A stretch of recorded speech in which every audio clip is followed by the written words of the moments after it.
Callum's been working in primary care, specialising in diabetes as an advanced nurse practitioner for the last 8 years, with supporting the creation of a health professionals forum within his local area to improve diabetes education and training for both the nurses and other professionals. This work was then recognised by NHS England, in which an annual conference is held to support diabetes training and updates in the east of England. He's recently joined the Royal College of Nursing as a UK professional lead for long-term conditions, working across multiple long-term conditions, including diabetes, to amplify the voice of nursing in a range of clinical settings. Callum still works clinically, managing patients with diabetes while supporting his local ICB as a diabetes clinical leader and speciality advisor for elective care and recovery. Callum's also a member of the Primary Care Diabetes Society UK, helping to support diabetes best practice nationally. That's just an introduction to you, Callum. Welcome to Diabetes Chat. Yes, no, thank you for having me. Yes, I appreciate that's a long introduction, but thank you for going through it, and hope just gives a bit of a taste of what I'm up to and what I'm doing at the moment. Yeah, incredible. I mean, I've got some questions, just a 90-second questions. We just zip through them if that's all right. Yeah, of course. Basically, they're just like quick fire questions. We usually ask them. You don't have type 1 diabetes yourself, do you? No, I don't. But generally speaking, they're just quick fire. Question 1: if you'd got diabetes, what would your go-to hypo treatment be? Oh, definitely jelly babies. Always jelly babies. Cool. Yeah, I'm sure there's a few that sort of choose the same sweet. Also, what if you had the choice of insulin pens or pump? What would you prefer and why? I think I'd probably go with pump. I think just in terms of supporting sort of daily activity living, and I just know sometimes I could be quite forgetful. So sometimes if I had a pen, that might not always be the best route. So yeah, I definitely would go for a pump. Yeah, and hopefully with the onset of closed looping, exactly, over the next 5 years, Parthas and NHS England are rolling out that facility, and that's going to make a lot of big changes for people, and it should. I mean, it's not for everyone, but it will benefit so many of our community. 100%. It's a good time to be, looking at stuff like that and reading about it. Right. Question 3. What do you think's worse, feeling hypo or hyper? I'd probably say hypo. I would say. I think that feeling of feeling low might be quite difficult. Yeah, it comes on really quickly, and it's quite often hard to. Well, I guess it's quite difficult to know that you're hypo. I guess at times, not so much now with pump therapy, obviously easing off CGM. the insulin and the CGM, but neither's very nice. But yeah, I agree with you really. The next question: what is the one thing you'd like and one thing you don't like about diabetes? Yeah, I think one thing I like, and I know Nikki spoke a bit about this earlier, is about the peer support, how it does bring people together, really looking at, managing their condition and how they can work with each other. In terms of things that I don't like about diabetes, is obviously some of the long-term complications that could be associated with it, and that burden, having to live with that every day, making those daily choices and those decisions, cannot be easy. Yeah, that's a really good answer. Yeah. Yeah, I've only had it 40 years, so I'm on level 40. Yeah, definitely that. Question 5: What's your thoughts on the smell of insulin? Do you like it, hate it, or have you no preference? Yeah, it's funny with this. I'll be honest, I haven't really probably got a preference when it comes to smell, but yeah, that's just my thoughts on it. Yeah, cool. This is a good one.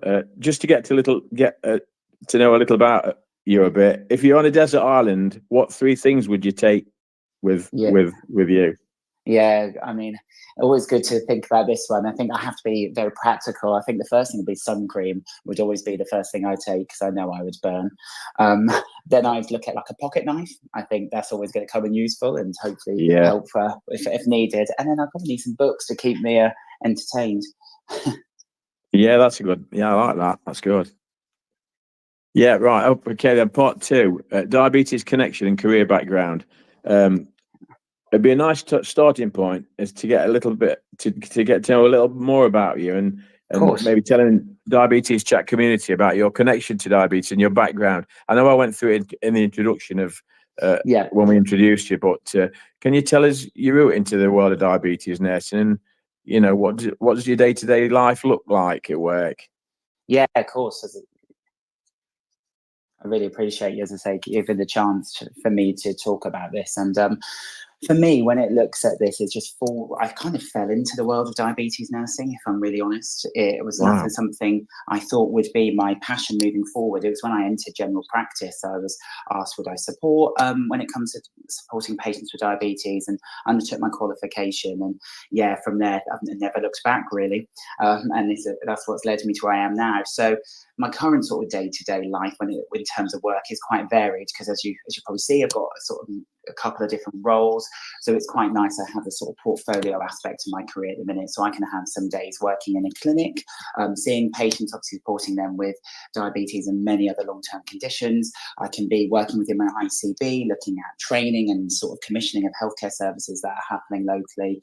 And on other days, I can be working nationally within my Royal College role to support nurses and work with all our amazing members that we have to really amplify the voice of nursing. So it can look quite varied, but really, obviously, we've all got one key goal in mind, and that's just to really try and improve the standards of care that we can provide for those living with diabetes. And also for me, in terms of my passion, obviously supporting our nursing workforce to deliver the best care that they can give as well.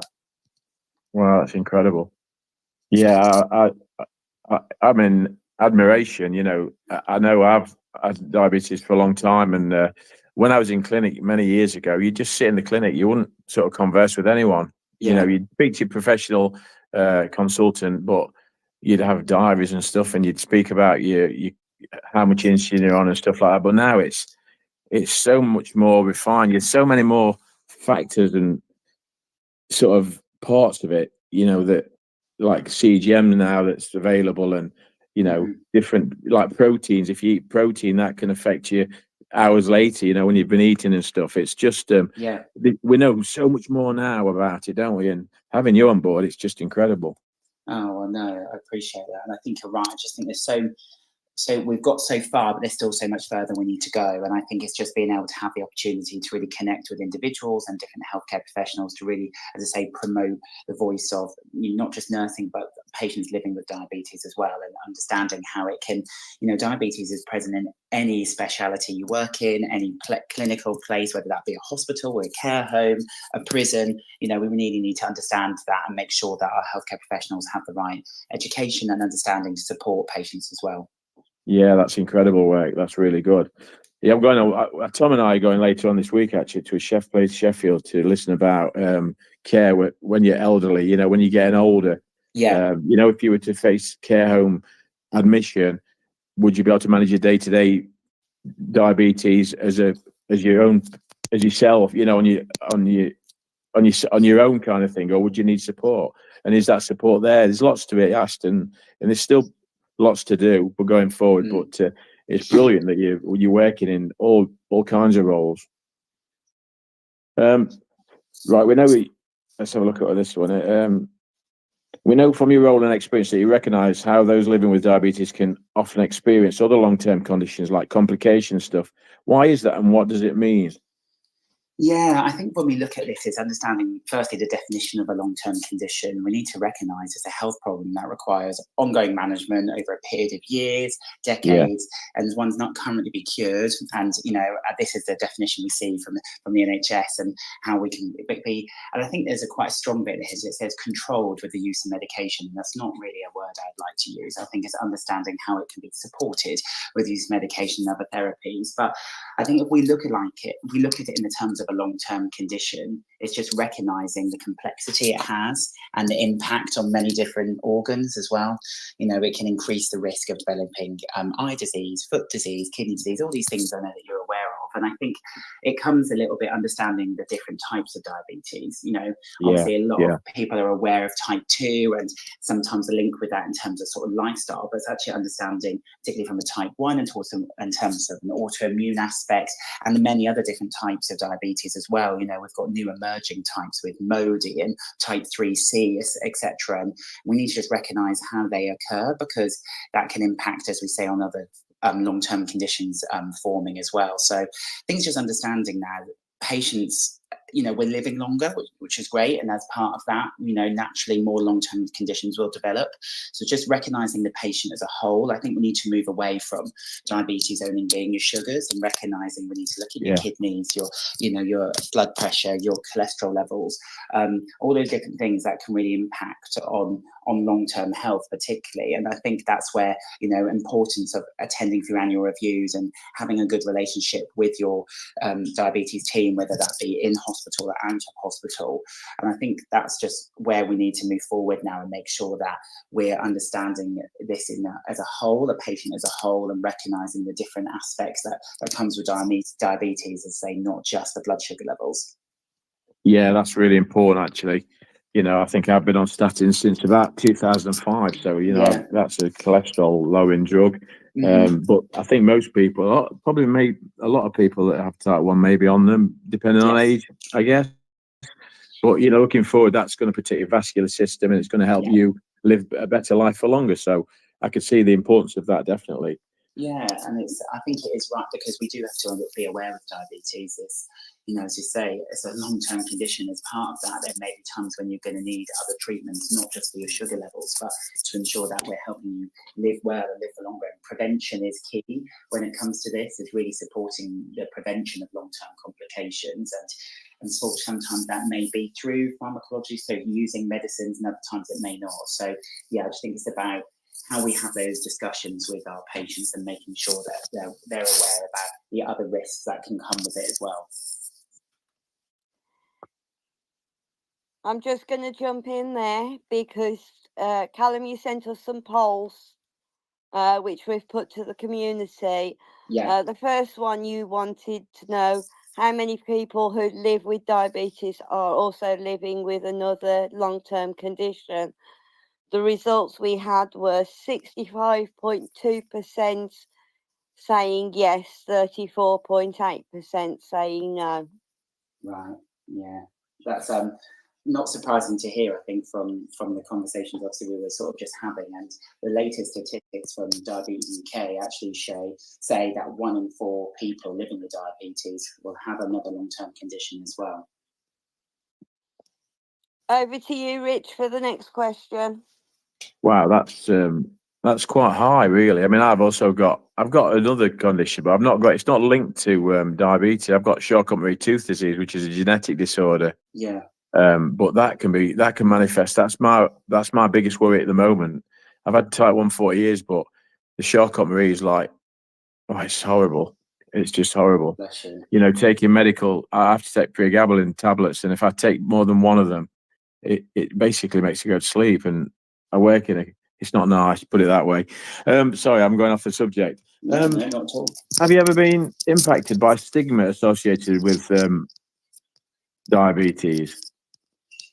Yeah, I think it's really important we recognise the challenge of stigma when it comes within diabetes, and that can be across many different clinical settings, and not just from the workplace as well, but as I say, it's where patients who may be working in many different areas or utilising healthcare services within that. So I think when we look at stigma, particularly the challenges for those living with diabetes, it's understanding how we need to make sure that we've got good empathy and recognise, Nikki spoke a lot about language matters as well. And I think we need to understand the psychological burden that comes with a long-term condition. And I really want to make sure that our patients are provided with the right facts and the right evidence when it comes to diabetes. There's lots of different information, lots of different places that people can look as well. So I think we just need to understand how we work with patients to deliver that and give them the right information at the right time. as I said, I think it's just when we look at stigma as well, I think it's, I know there's been a lot of discussions between type 1, type 2, and, understanding it's not just poor lifestyle, that it can be, that it can cause diabetes. It's recognizing, the genetic impact, autoimmune. And I think that's where we need to work together and ensure we're aware of the different campaigns that are taking place. So we have the End Diabetes Stigma Global campaign, which we at the Royal College have now signed up to as well. So we're taking that stance to make everyone aware that, we're challenging stigma, and we want to support our nurses who are working within the workplace to challenge it and be aware of it as well. I think it's also about taking time to understand the condition and not make immediate assumptions based on image or outward appearance, or actually understanding how people are managing. I think that's where it's really key to have those times spent with our patients and develop those discussions further. And, I know Nikki said it again, but language really does matter when it comes to this. So just making sure we're using the evidence and that document as well to guide our discussions we have with patients. When we asked the community the answer to that question, we had 59.3% people saying yes, that they had been impacted by stigma associated with diabetes, and 40.7% saying no. Right. Okay. So I think we can see from that, obviously, it's half of those individuals saying they have experienced stigma, and that's obviously not great to hear and something we want to try and improve. And I think this is where it comes down to ways of how we communicate with the public, communicate with patients, but also communicate with healthcare professionals as well, and understanding the importance around diabetes as a long-term condition and how it can impact on many different areas of people's lives. And as I said, just recognizing that it's not always poor diet, that is a contribution to it. And I think that's what we need to try and move away from. And that's why giving those facts and evidence to people is really key, to make sure they're aware of all that different information that can contribute towards, either developing diabetes or complications from it. Yeah, that's cool. I mean, the thing is, it's all about being respectful to people. I mean, in times gone by, I've been spoken to by a consultant, and quite scary. I was quite scared at that point, probably 10, 15 years ago, when he said about your HbA1c is too high. If you don't look after that, you'd go on. And that was in a community hospital sort of setting. And then I went back down to Derby, and I've been given such the treatment, and the language matters. It's just so much better in a hospital that's got, I don't know, a bigger. It just seems better in like the larger hospitals. I'm not.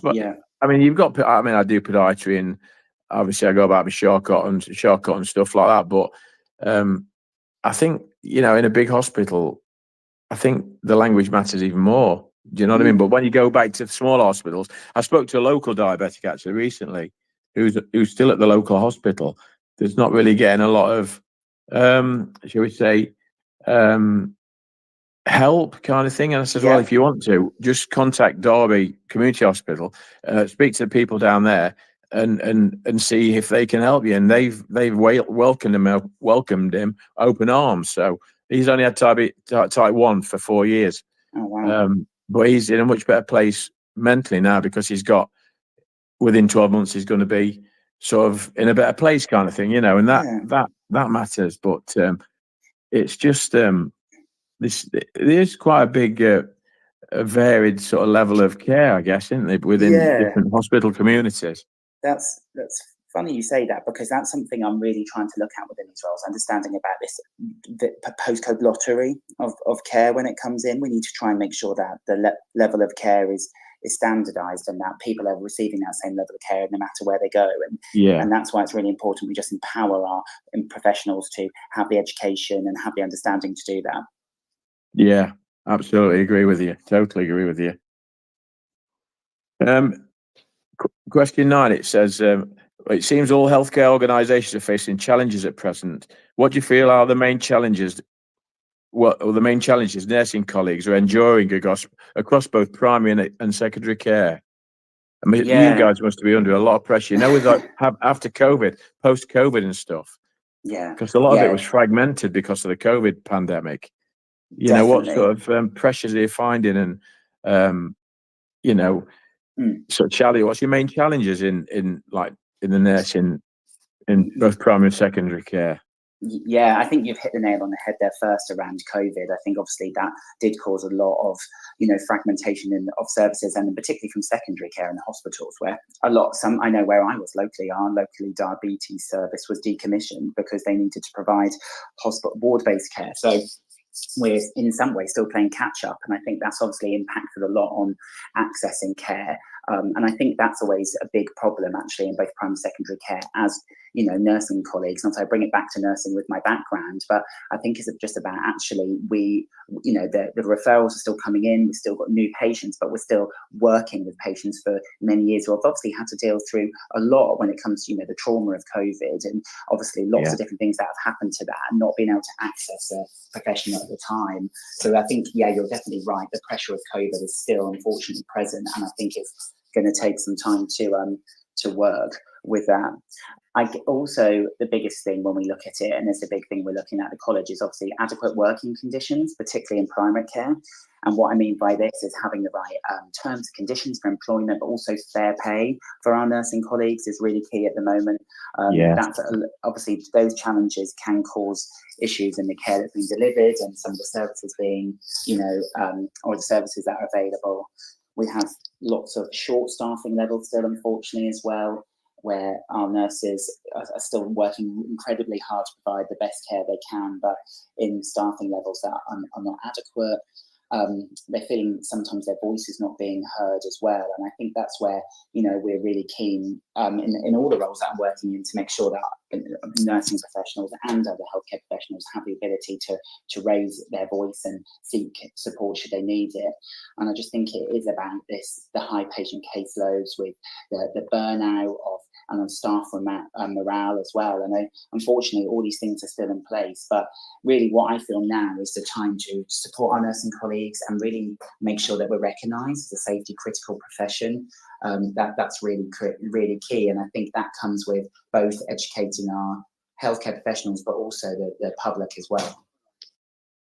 Yeah, I totally agree. I mean, the thing is, when I was diagnosed, I was in hospital for 6 days, but I hope now that if anyone is diagnosed as a type 1 diabetic, say it's a child of, say, 12, well, I was 14 when I got diagnosed. I was in hospital. I was scared. I was really, really quite scared when I was diagnosed, really poorly. And then I was in this ward with about 30, 40 people in this one ward in Derby in the DRI, the old DRI that's now knocked down. But I was in a ward where there was older patients, younger, there was a lot of different patient groups and stuff, and how's that affected now? For like a 14-year-old's diagnosed, are they in hospital in like a little side ward and looked after by the diabetes nursing staff, away from like the turbulence of lots of other patients and stuff? Is that what kind of happens now? It's hard to say. I think it really depends on the other pressures and obviously the things that are happening kind of within that service. But I know again, I can speak only where I'm locally in the east of England, in terms of particularly Norfolk, where I'm based, is that a diagnosis can happen in any kind of stage, and obviously usually it is in an acute admission, so obviously where these patients are very unwell and they come through, and yes, they may end up as an inpatient, but obviously we have our dedicated specialist nursing team who will see that patient, and that may take place in the bedside, or it may be within a clinic space, but it all depends just on the ability to have that room and time to have that with a patient. But I think for pediatrics particularly, that's a real strong area within nursing, and that they've got really good services to ensure that the patient pathway is very seamless and they're getting the right support at the right time. I think if we look at some of the other conditions where in the different types of diabetes, where it can still present in an acute manner, that still can be diagnosed in a variety of different places, and actually again, because of pressures, sometimes we're seeing patients are being sent to A&E, getting that treatment and then coming back to primary care. But again, is having that ability then to have an appointment which may be in a couple of weeks' time, and then you're left with all these questions and all these different things. You may even been started on medication, and that's where I come back about this postcode lottery, about really making sure that we have all the right things in place to have that seamless patient sort of pathway, so they get the right care at the right time, and everyone has the ability and skills to do that. So yeah, I still think there's a bit of work to do. But obviously having opportunities to come on here and, you know, to sort of showcase all the different work nursing is doing is really key. Yeah, I mean, the work you're doing is just incredible. One of the questions, I don't know whether have you got the poll about how many are you there, Claire? I'm here. Yeah, question. Can I just ask a question, Rich? Yeah. Can I just ask Callum a question? Sure, you can, yeah. What would you say to a person living with diabetes who may not feel motivated or engaged to access their healthcare service? Yeah. And why is it important? Yeah, well, it's a great question, Claire, and I'll be honest with you, I think it's probably what I spend a lot of my time doing, particularly within clinic at the moment, and I think it goes back to, again, possibly if we look at sort of COVID, the impacts of that access to a healthcare professional. It's taken a long time for patients to be seen, and that still can happen now, again, with staff shortages. Sometimes new diagnosis appointments are not happening for a couple of weeks after they've received their blood results. So obviously all these things do have an impact on that kind of motivation to start with, and that engagement as well. But I think a really good way of how we do that is actually understand the risks of complications. We need to talk about how we can tackle issues early. We can work together to create a coordinated care plan as well. I think it is also a really good opportunity to understand what support is available for patients. If you can have that initial discussion, particularly how they can access them. I think, you know, we're seeing many more patients younger being diagnosed with diabetes, whatever type that might be. So we need to understand how it may fit in with their lifestyle, with their work. And that's some work I've been doing just outside of this at the college, because I've been really trying to empower our nurses who live with a long-term condition such as diabetes, so they have the support in the workplace as well. But I think it's just about being flexible, trying to see where it may be, if there's a weekend appointment, access, extended access as well. And I think that's really key to make sure that we're working around that patient flexibility. An example of a discussion I had with a patient not that long ago was around they were working as a lorry driver and find it really difficult to get any exercise in place. So we were just looking around, okay, well, where do you stop? How many stops do you have? And they were talking about they have like 3 or 4 stops in their journey. And I'm like, okay, well, let's add some exercise into that. And they were doing some 10-minute walks. And it's just all those little opportunities to engage and recognize that these don't have to be very large scale changes. You know, it's a marathon, not a sprint when it comes to this. And that's really important that we understand that. And just again, I think it's really key we recognize the psychological burden of living with a long-term condition. You know, it's there every day. It doesn't give you a day off. It doesn't say, oh, it's your birthday today. You haven't got to worry. And I think that's really key that we continue to support patients with that and recognize it. You know, things may take time to get to where we want them to be, and changes can't happen overnight. But they would just be some of the key messages I would say anyone who's working with patients trying to understand about motivation or engagement is just really having open conversations and looking at the flexibility and recognizing how this is a long-term condition and you need to take small steps. Yeah, sorry, go on, Claire. I was going to say, as Callum's just said, diagnosis of diabetes are ever increasing, but it can often be misunderstood. You mentioned around how this can link to increased stigma.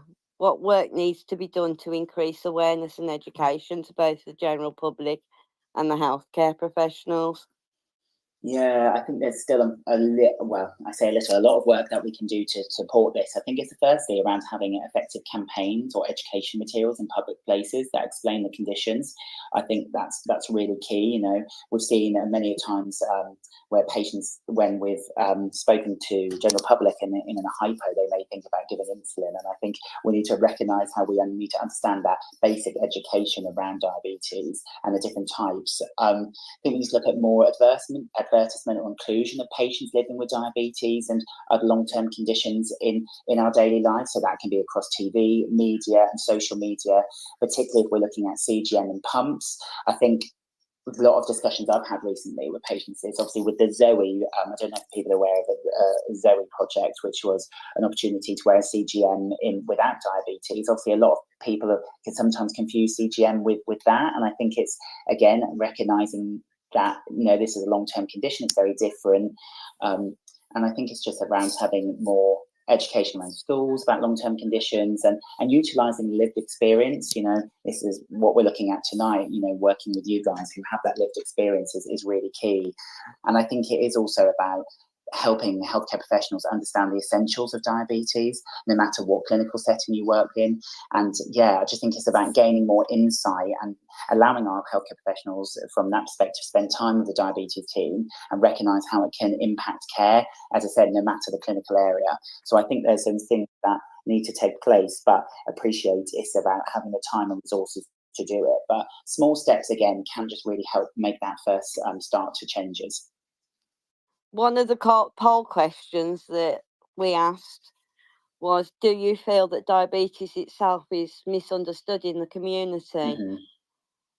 The results of that poll, a staggering 89% of people said yes. Yeah, that's really unfortunately not surprising to hear, but I think it indicates the work that we need to do of trying to increase awareness around this condition. And I think, as I say, it needs to go from all different levels of society, and that also includes healthcare professionals as well. I think there's still a lot of work, sort of internally, I should say, that we've got to do to make our professionals aware of the complications and the links to other long-term conditions as well. So whilst it's to say it's a shame to see it, in some ways I'm not surprised. Over to you, Rich, for question 8, 9 and 10. Yeah. We know the diabetes teams are made up of many different levels of nursing staff. Why is the role of nursing staff crucial for diabetes care? Yeah, so obviously an area very close to my heart, but I think it's also, first I'd like to say with that it's nurses are integral to patient pathways. I think we do realise for patients, they all have access to a nurse at one point, if not all of it, along their care pathway. And I think, this includes all nursing staff. So what we need from that can be our healthcare support workers or non-registered professionals, right up to consultant level nurses who are working in diabetes. And I think it's just about the ability to provide this holistic approach and recognizing patients from a biopsychosocial aspect. And I think we do understand, if we talked about diagnosis earlier and who will be doing that nurses are safety critical professionals that will be providing this essential care, both primary and secondary care. I think it's really important we highlight the work of a multidisciplinary team and recognise that many individuals will be involved, but with nurses as well, they work to ensure the high standards of care are in place. And this is where they can apply that critical thinking, that human approach and the scientific approaches as well to recognise when advancements in care may be needed. And also, nurses have been working for a very long time utilising both medicines and non-medicine approaches to benefit patients as well. So that's why I just think nursing is really crucial, because if we look at a patient pathway, a patient will have access to a nurse, as say, not even just a part of it, but all of it. We asked the community how many of them had access to a nurse in their time since living with diabetes. 90% of people responded with yes. Yeah, which is really great to hear, and I think it just showcases again the crucial work of the nurse within a pathway for diabetes care. So that's really great to see that people have had access. I guess it's again some of the challenges we're finding now is actually being able to, they've had access, but how frequent is that access? Because we do appreciate it can be difficult to get into the door, particularly from primary care or actually having a hospital appointment as well. Yeah, it's nice to have that role of, like if you go to, I had a clinical appointment sort of 2 months ago with my diabetes consultant, Tom, a very, very good consultant, really enjoyed the time. And then obviously with the CMT I'd got like a slight ulcerated toe. So I ended up ringing my GP up. I went to the local hospital with it, and it wasn't the local hospital. They just said, go and get some more painkillers. But I was taking like cocodamol, which is was the strongest painkiller I could take without prescription. And then they just, I'd say they fobbed me off. I didn't like to sound disrespectful, Callum, but I was kind of fobbed off. Then I rang my GP the following day. He said, send me some photographs. So I sent them photographs to my GP surgery. And then within 5 minutes, he rang me back. Yeah, you need some antibiotics. He gave me a prescription, some stronger painkillers. And it's nice to have that. But sometimes you feel, if you go to your local hospital, you feel as though, just A&E. It was just a walk in general A&E. But my GP sort of, I wouldn't say he saved my life. He didn't save my life, but he gave me a lifeline. Do you know what I mean? Because when you've got that pain through something as well as, obviously diabetes will complicate matters to a certain degree, but the CMT, basically, I've got like chlorine on my toes, and I got a lot of pressure on my toe, basically, and it got slightly ulcerated. But my GP was really good. Within 2 or 3 hours, I got the painkillers and the antibiotics, and it was all good. But I don't know. You just got to try and. It's nice that you guys are there, as we can get access to that technology and that sort of sense of well-being and that direct contact with nursing professionals, GP surgeries, through the receptionist or whatever. But sometimes it's quite difficult to get a GP appointment. But I don't know. It's probably all the austerity that's gone off through the governments over the last sort of 20 years that's caused that, I guess. Rich, we've had a comment from one of the people listening saying postcode lottery is a big challenge. She doesn't get very good support from the hospital, but her GP is excellent. It's been suggested to her that she changes clinics, but she feels that she should fight for improved care in her trust for everybody. And then somebody else has commented that same here, and they've moved clinics 3 times. Right. Yeah, well, thank you, firstly, for sharing that with us, those who left those comments. And I think it is an issue we are seeing, and not just in diabetes, but in lots of different care. And I think lots of things come down to that. I wouldn't say it's just solely down to sort of lack of knowledge or understanding. I think it could just be lots of different sort of financial pressures, staffing pressures that can impact on it. And I think it's just sometimes it can be really difficult working from both sides when, when you're clinically in that position, you want that access, but understanding that there's obviously a large list of patients who may need to be seen. But I think when that individual said about fighting for that care in their area, I think that's really important. And I think sometimes we can get lost in the everyday running of a service, and actually when we get that feedback from service users, I think that's really key, because that's where those changes can come from. So I think it's still a work we've got to do. And as I said, I think particularly from a nursing perspective at the Royal College, we're really keen and really working hard to help healthcare professionals particularly have that essentials of diabetes knowledge. We have our own resource that we can use for that. And it's just support people just to get the understanding the basics and recognizing when some emergency symptoms or when people do need to be seen, because that's sometimes where people can lose that understanding. So I would appreciate many areas may be different, but I think it's, if you do feel you have concerns, just raise them, and because without the service knowing, they can't make those changes. Yeah, absolutely. So question 10, right, let's just jump onto this. The future looks before exciting. Before you jump onto question 10, we had the poll question. Do you feel you received high standards of diabetes care in both general practice and hospital settings? And the options were yes, both, just general practice, just hospital settings, or no to both. The results were 13% yes to both, 16% just general practice, 56% just hospital setting, and 15% no to both. No, thank you for sharing that. I think it's about just recognizing that, particularly from the secondary care services, that they will obviously have a specialist area who are working in these for a very long period of time and know their patients over their whole care pathway. And I think, we spoke a little bit about general practice, and I think some of the pressures that's playing on that probably indicates the results. We know it can be difficult to get appointments, and I say waiting a long period of time, and you may not be able to speak to a clinician first. It might be a different sort of triage systems that's in place that can sometimes impact on that. But as I say, I'm not surprised. I think that the hospital does have that higher level in the polls, because, as I say, they specialists in areas, work with patients for a long period of time, and have access to some amazing individuals and consultants. And I think primary care is a really good gatekeeper and a really good understanding of when escalation to secondary care may be needed. But do appreciate at the minute it can sometimes be difficult to get the foot in the door. Yeah, I think the thing is, if you have any issues, and you have contact numbers, ring either or,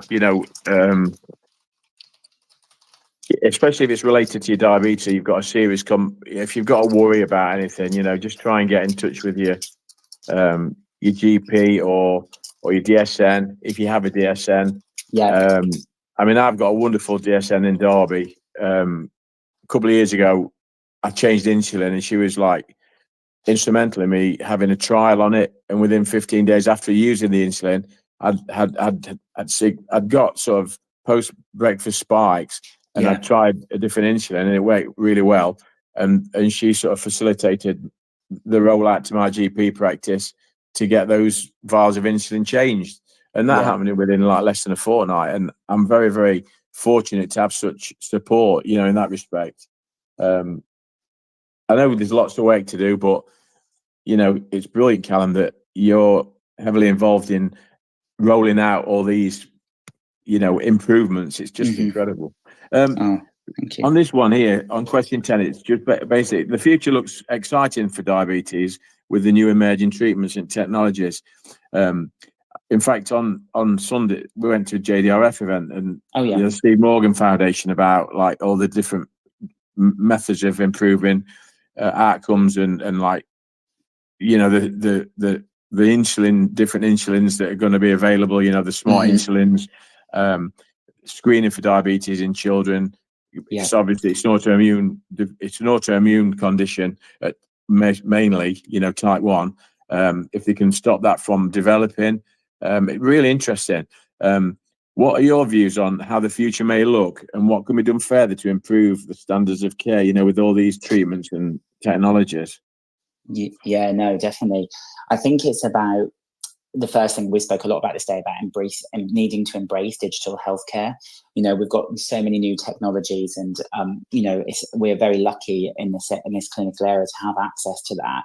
And I think particularly it's about, even from a healthcare professional, if you're not a specialist in this area, but having a general understanding and that recognition of the basics again of new technologies is really important, because we've seen the 5-year plan. We're going to see many more patients who may be accessing different areas, who may be on HCL pumps, etc. So I think it's just important, firstly, that the future is exciting, and we need to make sure that healthcare professionals are there with it. So, for example, one way we've done to address that is the Royal College is working with Eden, who are a diabetes training centre in Leicester. And this week we're holding a webinar on CGM and an introduction to HCL, and we've actually nearly had 700 people register for that.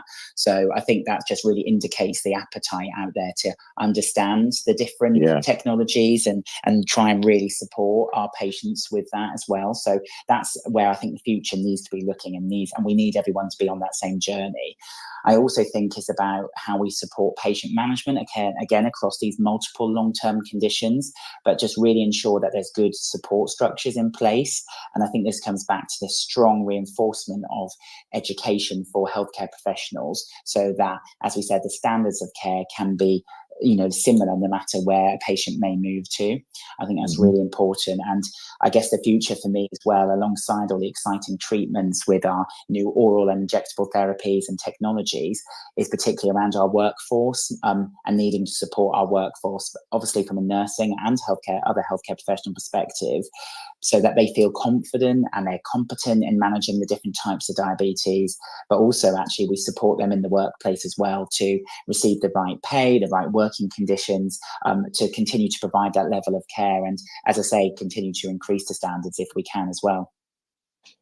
Yeah, absolutely. Very interesting. James, sorry, go on, Claire. Before you move on to the final section, we've had another comment from a member of the community, saying that this chat is really hitting home tonight. She's currently feeling like she's falling through the gaps with nowhere to turn. Oh, well, I'm sorry to hear that. And I'd say, following this, I think it's just really important to reach out. As we said, sometimes I think in everything in healthcare at the minute, there's so much happening, and that feedback from our service users is really key. So as we were talking about earlier, if you've got access to a specialist nurse, or if your GP surgery or the hospital, even if you feel, as I say, it might be difficult to get a contact, do continue to reach out, and really just continue to build those relationships and have those conversations, because it's really important you receive that care. And as I said, there's so many things that are happening at the moment, but we really, I don't think it's out of on purpose. Unfortunately, things that happen, I think it's just due to a lot of the different pressures. And having working in that, I do understand it, but that doesn't mean that we should be forgetting the patient along this pathway. So do make sure you reach out to them and continue to do that and have those conversations, because I know they would be there to support you. Yeah. Over to you then, Rich. Yeah, I mean, it's like when you get diagnosed with diabetes, you get this subject's on mental health advocacy and peer support. I'm just going off the topic really. In France, they've got patient advocates. So say if you get diagnosed with, chronic kidney disease or something, or you've got patients in hospitals that are actually having had that for decades or whatever, many years, and they can actually go and speak to the patient that have just been diagnosed with CKD or other issues, like sight issues, or and I spoke to Porter briefly about that a few weeks ago. Having patient advocacy in hospitals. Yeah. When you're in hospital, you kind of feel alone.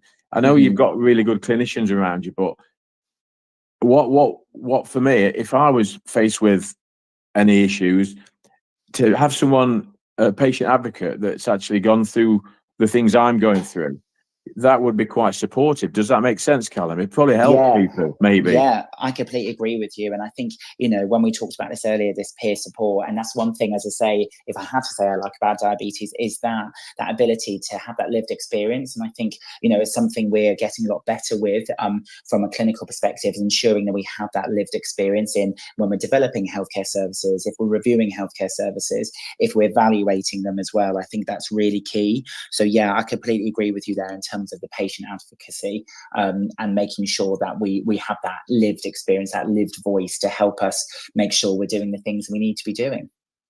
Yeah, I think that's quite a good point, actually. I think that's a topic that we could have a chat about, maybe speak to Tom about that, in the future. The part 4 section, mental health advocacy and peer support. Bear with me a second, Rich. We have a hand up, Tom. Okay, any questions? Rich, I just wanted to come into the sort of conversation, and I think that'll lead on to the next section, actually, about mental health and stuff like that. And for me, I think the most important thing in diabetes, and I think I've learned this last couple of years, really, I never really knew about it, is your mental health, is your emotional well-being, the psychology.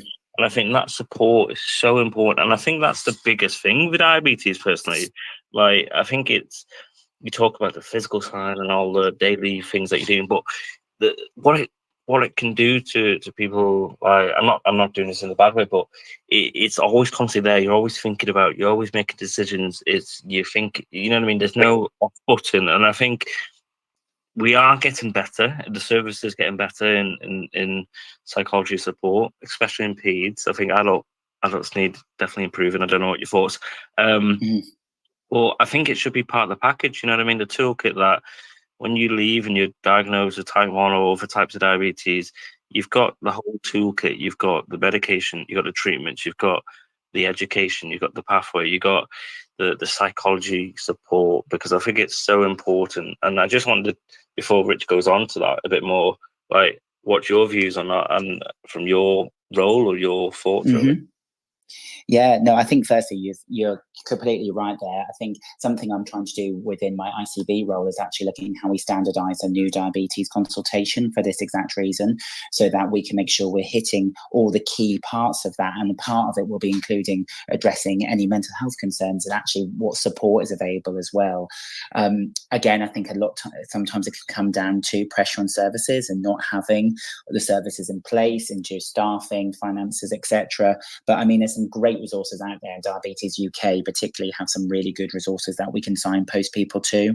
So I think you're completely right. It needs to be addressed. It needs to be part of that care package, and also revisited at every time you have that access to a healthcare professional.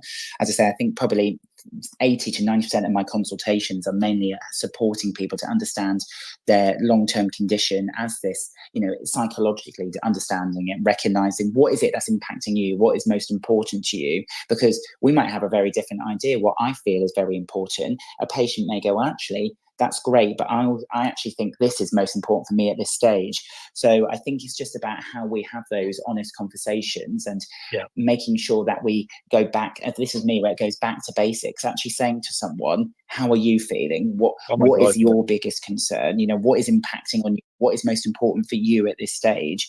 Because that helps build that engagement, but also addresses that psychological safety, I would say. Well, it means where patients have the opportunity to speak up and raise their concerns without worry of any retribution, or worry it may not be the right things to say. And I think having that protective space to do that is really key. I think we just have to be aware that obviously for patients, they may have access to a healthcare professional between 1 to 2 hours a year. So it's about how we make that key contact count. You might have seen this from the NHS around every contact counts, and that's something I really want us to continue to do within diabetes, and make sure that every time a patient accesses a healthcare professional, they feel they come away with some of the key, as you say, these key processes, and addressing people's psychological concerns should be part of that. Absolutely. And it reiterates on the weekend at the JDRF event, Reza, as you probably know, a colleague in Liverpool, a consultant, mentioned that we see our diabetes team is at 0.07% of the time. And the rest of the time we're alone. And you know what I mean? That's quite staggering when you consider the amount that we have to manage in this condition, right? It's not about just taking one tablet or one drug or one injection or whatever, and away you go. There's so many elements. And I think that's what, bringing it back to the mental health, that's what impacts the emotional well-being. And I think you just hit it on the head there, Callum. And I think there has been many people come on Diabetes Chat. We've been very lucky having fantastic healthcare professional colleagues come on, and they've always said that sort of thing, like you said, is that when you walk through the door, the first sort of question that should be always asked is, how are you, and what can I do to help? And that builds that trust, that builds that connection, that relationship, and leads the opportunity for that person to go in and actually use that 0.07 time. You know what I mean? They should be the ones sort of dictating, in my opinion, they should be the ones controlling that appointment, with the support of the healthcare professionals, obviously, but they should be setting that agenda to go and look, okay, this is because the healthcare professional might have some ideas, some suggestions of looking at what's presented before them with the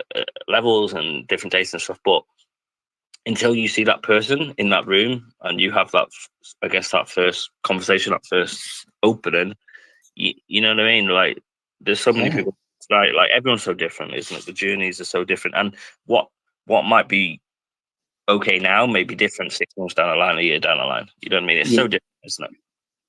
Yeah, I completely agree with you there. And an example recently of this I had was a patient who'd come in, type 2, was on insulin, but had really high blood sugars and a really high HbA1c.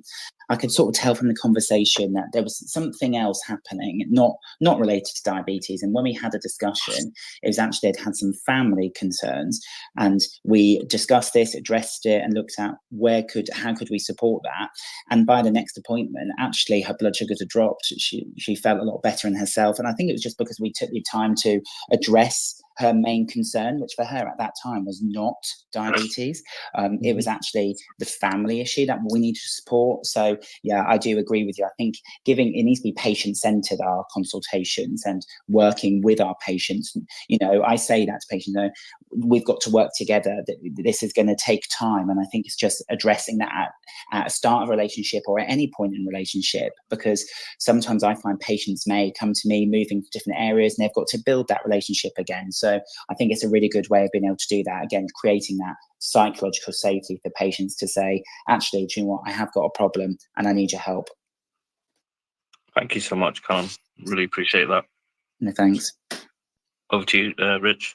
Yeah, that's incredible. That is. I remember in the 90s, you know, you'd have hypoglycemia, you'd have like hypo unawareness, you know, because it was on pens and stuff, and it was, you know, and it was a really hard thing. And you go in clinic and you wouldn't speak to anyone in the clinic, and you'd just go and see a consultant, and then you'd have HbA1c. Well, it wasn't HbA1c then. It was probably something like fructosamine, which was like pre-HbA1c, similar sort of level test kind of thing. You'd not speak to anyone in the clinic apart from your clinician, you know, and it was quite daunting because you'd only see them once a year or maybe twice if you were very lucky, if you needed to go in twice a year kind of thing. But now, like with the peer support available and the support networks, I mean, that JDRF event or the one next weekend in Leamington Spa, Warwickshire, where we're going, you know, the place is full of people with type 1, you know, type 1 diabetes or all sorts of groups, different types of diabetes. Well, like the TAD event that Partha sets up, we've been to those before. Like last year when we went, there's like 300 people in a room and they've all got type 1 diabetes or a link to it. And just speaking to them and you know, opening up and speaking and saying, what can I do? Or, you know, just sharing life stories and just improving your outcomes. You know, that's a big thing. You know, if you've got a problem, I've always said to Tom with Diabetes Chat and Claire and everyone within the group, you know, if you've got a problem, talk about it because you shared it. You know, it's a problem shared is a problem halved. And if you've got a clinician that understands that, which obviously you do, Callum, you've got that big time, and the clinicians you're sort of leading and helping develop, that is key to it. You know, just being like being there and understanding and caring, and you know, it's just incredible that we've got people like you that's taking care of us as a community. You know, it's amazing. Yeah. Sorry. So no, I just wanted to add to that really quickly. What you said, I had the opportunity to go to Madrid this week and attend the European Association of Studies for Diabetes. And whilst it was a lot of scientific input, actually there was a whole symposium around the lived experience. And I think for us as clinicians, it brings it exactly home why we're here and what we're doing and what we need to continue to do to be better.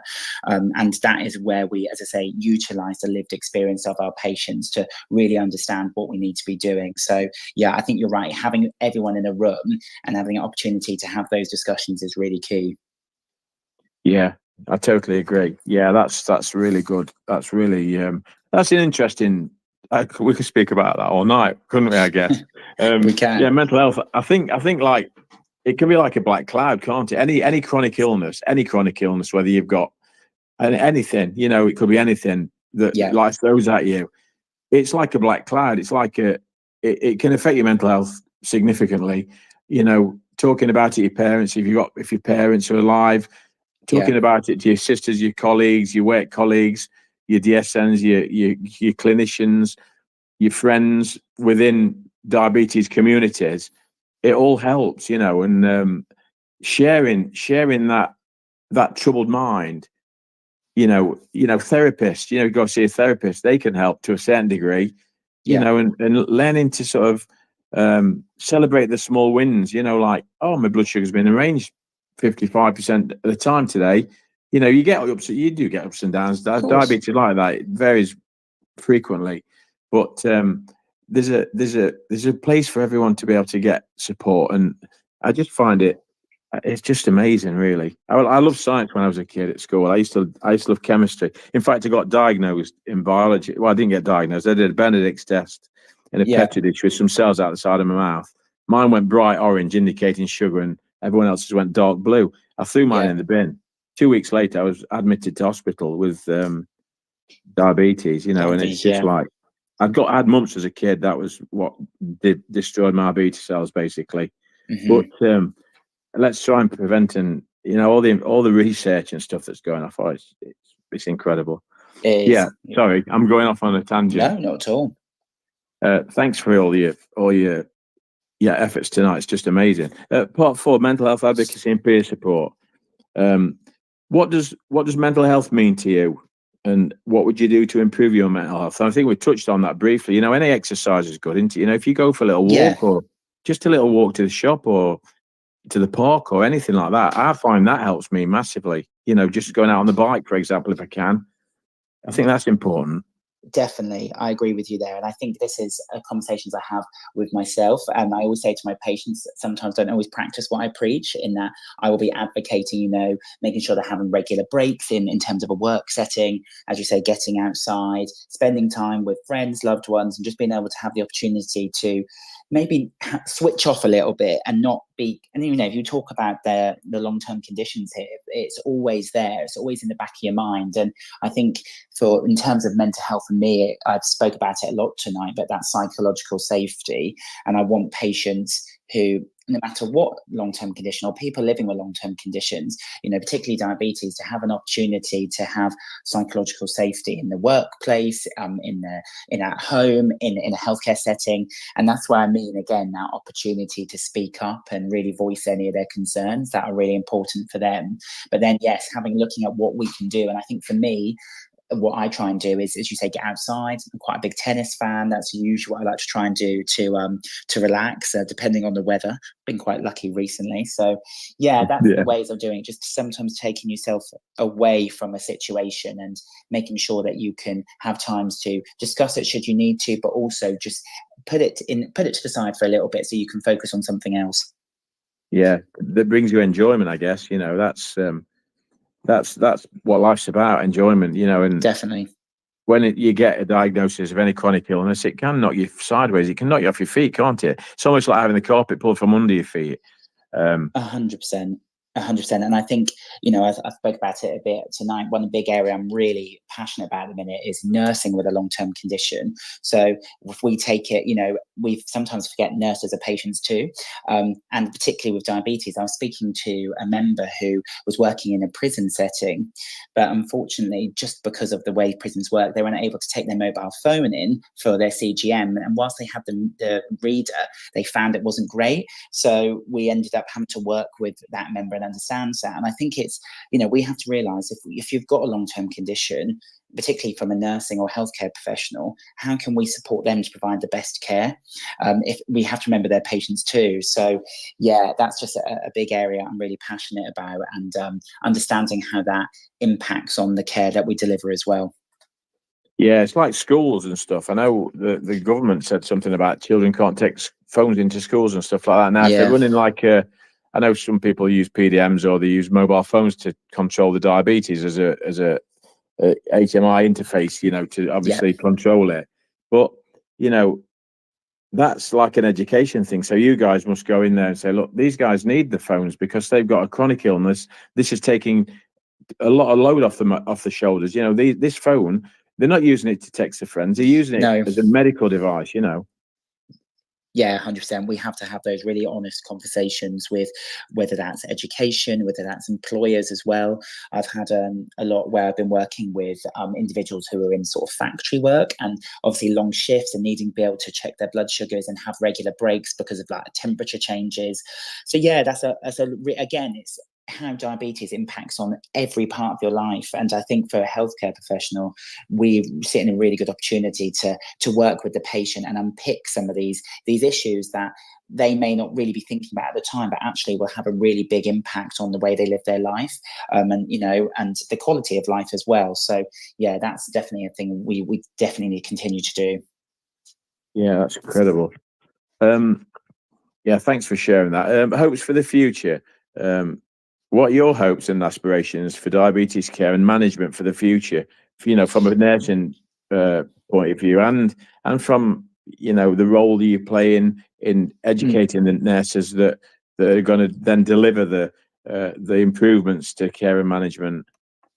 What are your hopes and aspirations, Callum? Where do we start? I think the really big, and I'm hoping we got that across tonight, is around the need to provide that sort of standardized level of education and understanding of diabetes is really key. That's a really big hope I have for the future within my role and working with many different individuals, that we can begin, continue to develop that and recognize how it needs to be part of every training in any clinical area. That's a real big hope of mine for the future. And obviously, I think looking at the hybrid closed loops, it's going to be a game changer. And in terms of the 5-year plan, I really want us to continue working on that, and particularly, looking at the local areas, how we can work with, primary care, acute care, and understand and link that up. I think that's a real strong hope for me in the future, and that, that we continue just to have new treatments and new emerging technologies, because it's really key when it comes to diabetes. And I think that's where I want, again, to continue to educate, to recognize that, yes, these are the essentials and understanding, but it's an ever-evolving condition with multiple long-term conditions as well that can feed into it. So, yeah, that's where my hopes are, that we can really improve that understanding and awareness in the different clinical areas. Yeah, that's great. That's fantastic. I think ultimately it's all about, when the patient comes in to see you or comes in to see one of your team, you've just got to be compassionate and like sit with them and saying, how are you? How's things? Is there anything we can help you with? Or not sort of look at the numbers as much. I know obviously looking at the numbers is important, but it's not just diabetes, it's the whole life picture. You've got children, you've got parents, if you're lucky enough to still have your parents, you've got work life balance. You don't need to be I don't know, it's I guess if you wake up late for work one day and your boss gives you a bad time because he thinks you're oversleeping, but you've gone hypo, where do you stand in that respect? It's like, I mean, it's happened to me before. I've got a telling off because I'm late, but I couldn't drive because I'm below 4 millimole. It's like Tom Crabtree, God bless him, he sort of put me on the road for that. He sort of said, well, if you look on the Diabetes UK site, it says you can't drive till you're 5 and you have to wait 45 minutes until you've got to, after 5. And these are there, but when you've got a boss sort of dictating to you, it's quite difficult to sort of work through it. So I can sort of understand it's not just the diabetes, it's the whole picture. It's a work-life balance and stuff, isn't it? Yeah, and I think this comes back to, again, where I know I spoke about a lot of it tonight, of that nursing with long-term condition, but these are issues we're also seeing in a healthcare setting, unfortunately. And again, I think it's not out of any reason for it in terms of, not being aware, not wanting to be aware. It's just actually that education understanding wasn't quite there. So we actually worked to develop what's called a health ability passport for our nursing colleagues, where they can actually use this as a template to recognize, do they require any technology in the use of mobile phones in a healthcare setting? Do they have any time critical medication, and such as insulin, etc., to really, so they can have those conversations and it's documented and they know what support is in place. Because unfortunately we have seen where employers it has been an impact on the workplace for them. So it's just, again, about having honest conversations and trying to just improve the education understanding, and no matter where you work or what you do. And I think, at some points we were touching on sort of mental health and hopes, aspirations as well. I think it's also, for me, about clinicians or any clinical staff being able to not be afraid to say they don't know. I think I've definitely been in that situation. I still am, because actually I think for patient transparency, I think that's really key, that we recognize, say, we may not know the answer now, but we can work together to do that. And I think that's really important, that we still have that transparency moving forward to support patients, because it helps build that strength of relationship and that, or obviously that kind of collaboration as well. But we say it might not be where we are now, as you say, the data isn't saying where we want it to be, or I don't know what we need to do moving forward. However, we can work together to do that. And I think for me, that's where I've had a really good opportunity to gain patient understanding, but also build those strong therapeutic relationships as well. Yeah, that's fantastic. When they develop new technologies, like CGMs and various other bits and bobs, like the patients wearing them. I know they do trials and, like the like the surface area of a G6, sorry, Dex 1 Plus is smaller than a G6, the surface area. So the physical adhesion of the sensor is not as great as a G6, Dex 1 Plus or G7. But, you know, the trials along those lines, they must have trialed it and made sure that they stay stuck to your skin. But I mean, I work in quite a hot environment in summer, and I can't have my phone with me on person because I work in a paint shop, and it's an explosive atmosphere. So I've got a watch on me, so it's like a satellite of my phone. So if I get a low blood sugar incoming, it'll vibrate, so I can then deal with it. So I've got continuity of diabetes care in an explosive environment kind of thing. But you know, when I'm hot, the sensors sometimes come off. But then you have to look for something else. Then you put other tape on or other items on to hold the sensor on. But it's all about liaising with like a patient developer sort of trade-off, isn't it? You know, it's like, is this going to stay on? Give it people that work in hot environments. Give it people that are sporty, you know, play football or rugby or tennis or squash, and just see if. I think what you're trying to say, Rich, is like Callum's alluded to tonight, from like going to ESD, seeing the DDoC symposium, stuff like that, is it all about the patient-centered. We should be at the table. We should be sitting, having the conversations, being part of the process, evaluating everything, whether that's policy making, whether that's governance in terms of like the mobile devices. When that came through the government, obviously that has been rectified now, so schools can allow children, young people to have devices because it's so important. It's a medical device. You know what I mean? It is so important that we are there, invited to the party to talk about it. We're not just sat back, having that voice and that experience, that lived experience, working in collaboration with healthcare professionals, you know what I mean, to achieve the best possible outcomes for everyone. Everyone's so individual. Everyone's diabetes is individual. It's step by step, one, you know what I mean? But we're in this together, and just wanted to say thank you so much, Callum, for coming on tonight and sharing so much knowledge and wisdom and inspiration to the community and chatting with us, really. Well, no, I'd like to say thank you. Thanks, Claire. Thanks, everyone. As I say, I really appreciate the opportunity. And I think the sort of lasting message from me is to say that I know it can feel really difficult in some healthcare healthcare settings at the minute. There's a lot of pressure, lots of things are changing, but I want you to be aware, you know, that they are healthcare professionals and really have got, you know, the patient at the heart of everything that we're doing. And it's, if you've got concerns, do raise them, make sure you have those conversations. And, you know, I'm going to say there may be times we don't always get it right, but we need to work with you as a patient and understand how we can support each other to improve awareness and understanding. And that begins, as I say, by using the lived experience that you guys bring. So thank you so much for giving me the opportunity to talk about nursing, diabetes particularly, and obviously long-term conditions, all three areas that I'm really passionate about. And as I say, to have some questions and the views from you guys as well has been really great. Thank you, Callum. Thank you once again for coming, Callum.